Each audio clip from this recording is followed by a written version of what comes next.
Welcome back to Mike's Man Cave and welcome back to another video. Now today I'm going to show you how to fix the EL Falcon taillight wiring. What happens is the original fittings, which are these ones here, they deteriorate and they break. And this is what happens to the original light fittings, and look, this happens all the time. That's what happens to it there. See how it's deteriorated, and have a look at that. It literally just falls apart. And the easiest way to fix that problem is to get yourself some BF Falcon bulb holders or wiring harness off a BF Falcon. And these are actually a slightly different design holder, as you can see there.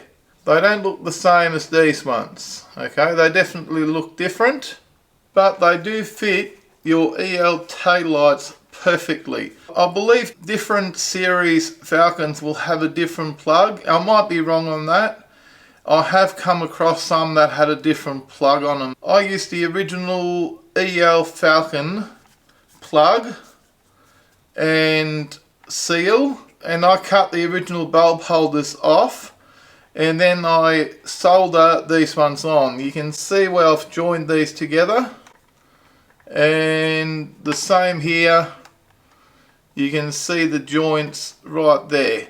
But as you can see, the BF bulb holders fit in there perfectly, and I'm using an LED reverse parking light there, and it just fits straight in.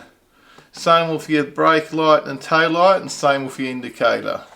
Okay, fits straight in there, no problems at all. Just plug this part back into your car's wiring harness and you have solved your EL and EF Falcon tail light problem for quite some time. I won't say forever, because maybe eventually these bulb holders will disintegrate, but these bulb holders are about 10 years newer, coming from a 2007 2008 model car rather than coming from a 97, 96 or 98 model Falcon. So you've got about another 10 years at least until these light bulb holders start deteriorating. Now if you found this video helpful or useful at all, don't forget to give me a big thumbs up, and don't forget to smash the subscribe button for more videos from Mike's Man Cave. Thanks for watching, and bye for now.